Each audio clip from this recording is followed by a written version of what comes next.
So recently I did a video series on how you can take a very cheap microphone and modify it to sound very similar to a U87 from Neumann, one of the most famous microphones used in recording. And I've actually done this modification a couple of times for the video series, and what I didn't tell any of you was that in modifying one of them, I actually completely destroyed part of the circuit board in doing it. And a bunch of you have actually reached out to me and asked, if you do make a mistake when desoldering components, how can you fix it? Well, what I'm here to tell you today is if you do damage a circuit board, not all is lost. It's okay. There are ways to fix it. So today I'm going to tell you the story of exactly how I completely wrecked this microphone and 3 different ways that you can repair a microphone or any other PCB if you damage them. It's going to be an awesome video, so let's get into it.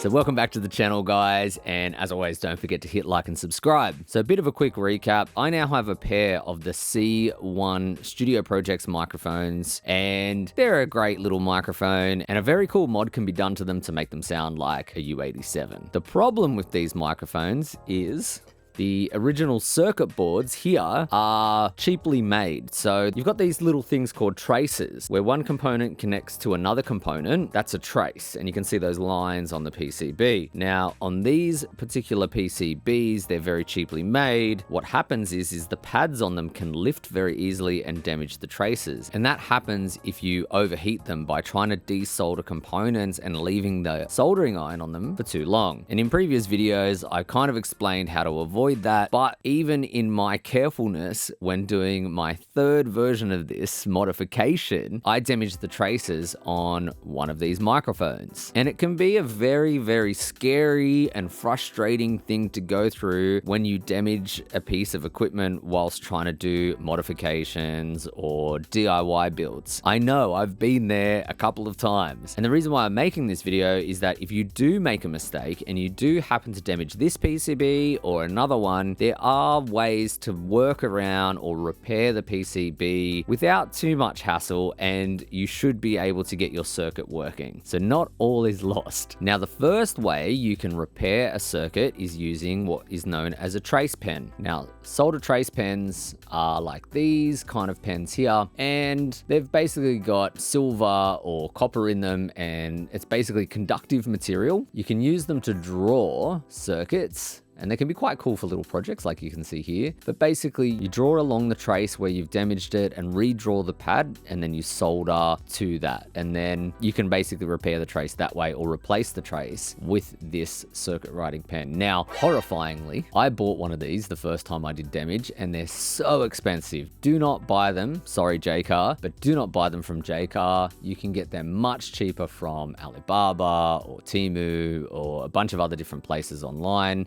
You can buy packets of them.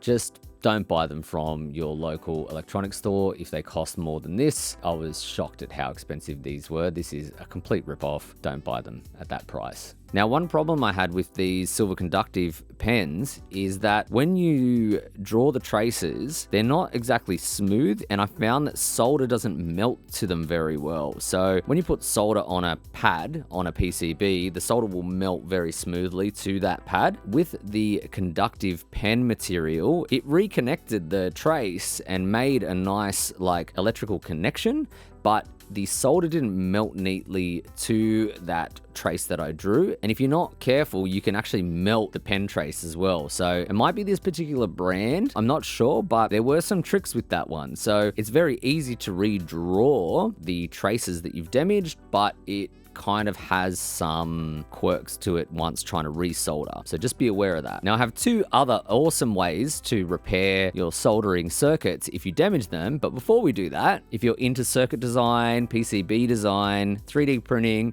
or any other kind of DIY, you might be super interested in today's sponsor. Today's sponsor is PCBWay, and what they are is a manufacturer that actually offers all kinds of DIY solutions, including PCB design and manufacture, 3D printing. It's now their 10th anniversary, and they have a bunch of coupons for anyone wanting to build their latest DIY project. So you can get a bunch of coupons and discounts on any DIY project you have coming up. And PCBWay also offer a bunch of other solutions as well and help with PCB design if it's your first attempt. They have a bunch of videos and tutorials on how to use PCB design software and all that kind of great stuff too. I myself am just starting to delve into designing my own PCBs for some very, very interesting projects coming soon. And even though they've reached out to sponsor this video, on top of all of that, they've been super, super helpful in the design process and how I can potentially come up with some exciting new projects for you guys in the future. I'll put their links down below, so make sure you hit them up now while they've got their discounts going to get any of your PCB designs or 3D printed prototypes or any other cool projects that you have happening at the moment. So the second way that you can repair a PCB is by using copper tape. Now, copper tape looks like this. It's quite cheap to buy. Once again, you can buy it cheaper than this, but this isn't too bad. Basically, what you do is you lay the copper tape down on the trace. You basically just replace the trace with this copper tape and then you can solder to it. And it can be quite a little bit finicky with the tape because you've got to cut it to match the size of the trace and then you've got to lay it down and stick it down. But once it's laid down, you can solder the copper tape to the original trace and create like a miniature pad for the component to go through. And I find that the copper tape is actually a really good solution once you solder it down, but you need to make sure you solder it to the original trace. One of the tricks with the copper tape is that you actually have to get rid of any of the trace that has been lifted and then scrape back some of the silkscreen layer on the PCB copper tracing and then expose it and then lay the copper over that and solder that. And it's a bit more fiddly in that way, but if you do it right, I feel like it's a more permanent fix for the copper trace being lifted. And the reason why you have to approach it that way is because if any of the trace is lifted, it'll just over time lift that copper tape up as well, and that'll come off the PCB and you end up with the damaged PCB again. So you just want to be careful with that method. It's a little bit fiddly, but it can be a better conductor than, say, the pen, I feel. So there's pros and cons to both methods. And what I can tell you is I've used both methods in repairing PCBs before, and I've not had a problem in the long term with either of them. They're both fine. Now, the third and final way to repair a PCB if you damage the trace or lift one of the pads is actually probably the most simple. In some ways, it's the better option because it's permanent. It's not going to probably come apart. And it's actually kind of just this really easy rudimentary thing. You can literally get any leftover wire that you have, and basically you can take that short wire and go from point to point and solder in a lead. Basically, instead of having a copper trace on the PCB, you find the trace where it's damaged and you trace it back from one component leg to the other component leg, and you just join a wire from that one pad to where the other pad should be on that component leg. And you're just making this physical wired connection from one part to the other, and that will carry the signal through the circuit. And it's really rudimentary. The only problem with this method is if the component isn't soldered into the PCB board itself, it might move and pull that wire. But if you do it right, you should be fine. But it's actually a really easy, surefire method to make that connection. And if you don't have a conductive pen